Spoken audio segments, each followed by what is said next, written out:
Throughout the country, there are 40 to 50,000 traveling nurses taking on assignments, but now during the pandemic, they're in demand like never before. Almost a year ago now, I was never worried about me getting it. I figured I probably would at some point working in the healthcare profession.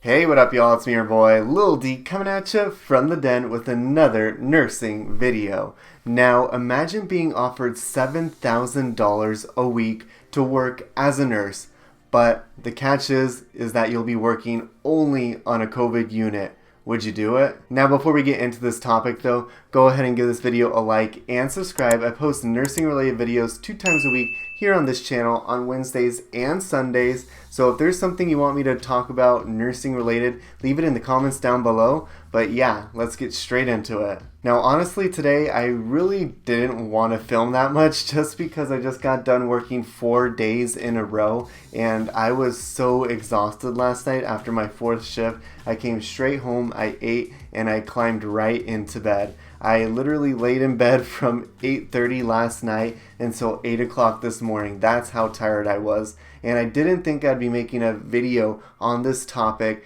but it's come up more and more, and the nurses on my unit are talking about it. Now, as nurses, we're being offered large incentives to pick up extra shifts. Travel nurses are being offered large incentives to take assignments where these nurses are already being paid pretty well. They're being offered even more with even more incentives, but all this comes at a cost. According to Trusted Health, a nursing job posting site, the nurses' fees are now twice as much as pre-COVID levels. Now, thinking back to the beginning of this year, 2020 was supposed to be the year of the nurse, but not in this situation. Now, a lot of nursing students and a lot of nurses watch this channel. That's pretty a majority of the group that are here on this channel viewing these type of videos, but I just wanted to get your guys' opinion and what you guys think about all this, and if you're willing to put yourself at risk for a little bit extra money. The hospital I work at, generally this time in the year we get a lot of snowbirds, so we get a lot of travelers, but because of everything that's been going on, aka the pandemic, we haven't been able to get those travelers, so our hospital has been very, very short on nurses. At the same time, we're even more busy than ever before. So one of the incentives that they're offering us to work more and pick up shifts is if we sign a contract that will pick up 6 shifts, 1 on 6 consecutive weeks, and at the end we'll get a $1,500 bonus. Granted, these shifts are also double time of what we make. And honestly, after just working these past 4 days in a row, which were my scheduled shifts, I can't imagine picking up anything else. And luckily, I have the luxury of not having to pick up these shifts, where I know everyone's situation is different. I still have my job, my boyfriend still has his job, so we're doing okay with the hours that I am at now. Now, this isn't the same for everybody. Some nurses, their husbands have lost their jobs, or their wives have lost their jobs, so this is actually a really good opportunity. But at the same time, it comes with a cost, and that cost is your health.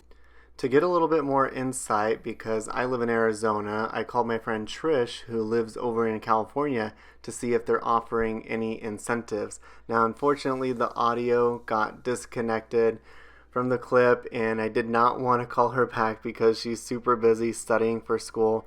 But I was able to ask her if she is getting offered any incentives right now from her hospital. She works in the ICU to work extra, and currently she is not.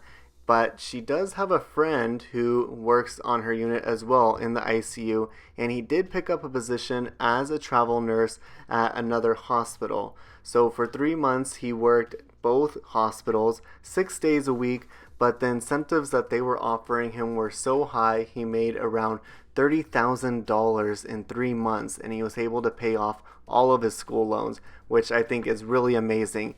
Now, it is like we talked about though, he did have to work on a COVID unit, but she said that he's pretty go with the flow and he's been staying safe, so he's been okay with that.